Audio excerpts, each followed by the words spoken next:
आलेले सर्व सन्माननीय पदाधिकारी या ठिकाणी आपल्याला जास्त वेळ न घेता मी साहेबांनी एकच सांगेल की साहेब माझ्या विनंतीला मान देऊन मला आपण इथं वेळ दिला त्याबद्दल मी मनापासून आभारी आहे। आणि निश्चितच जिल्ह्यात मतदारसंघात या ठिकाणी सर्वांना सोबत घेऊन चालण्याचं मी सुरुवातीपासून राजकारणात 2004 पासून तर आतापर्यंत सतत त्या ठिकाणी राजकारणात आहे। तसं नगरपालिकेत मी 1991 पासून त्या ठिकाणी आहे। मी 10 वर्ष नगराध्यक्ष होतो, 15 वर्ष मॅडम नगराध्यक्ष होत्या आणि ज्या वेळेस जसं जसं आरक्षण असेल त्यावेळेस माझेच व्यक्ती त्या ठिकाणी बसले, आमचे करून भाई बसलेले 3 उपाध्यक्ष होते माझ्या काळात। हे सगळीच मंडळी आहेत ते त्या ठिकाणी एक नगरपालिकेचा कर्तृत्व लोकांनी जो विश्वास टाकला, मतदारसंघातल्या लोकांनी बी प्रचंड विश्वास टाकला साहेब, त्या ठिकाणी मी यांचं ऋण कधीच विसरू शकणार नाही। कारण की प्रत्येक निवडणुकीत मला कमीत कमी 60,000 मतं प्रत्येक निवडणुकीत पडलेले आहेत।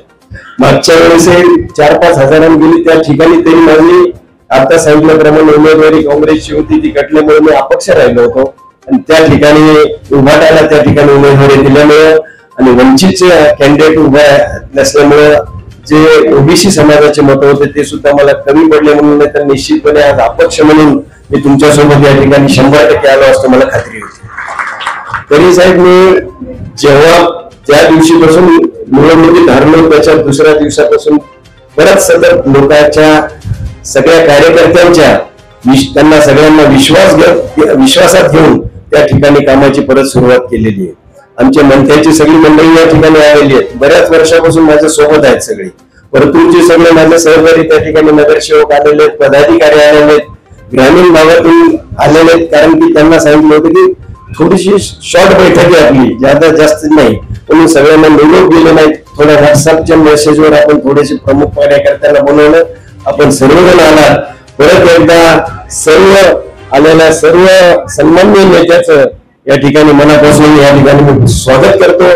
जास्त वेळ घेत नाही, आपल्याला ऐकण्यासाठी सर्वजण आलेले आहेत। निश्चितपणे साहेब येणाऱ्या काळात जिल्हा परिषद असतील, पंचायत समिती असतील, नगरपालिका असतील किंवा सगळ्यात महत्वाचं म्हणजे आमच्या सगळ्या कार्यकर्त्यांच्या ग्रामपंचायती फार जास्त आहेत यावेळेस, म्हणून या सगळ्या ग्रामपंचायतीला वगैरे आत्ताच आपल्याला विनंती केलेली आहे की जर निधी महिन्या 15 दिवसात जर मिळालं तर प्रत्येकाला त्या ठिकाणी न्याय देण्यासाठी मला थोडीशी मदत होईल।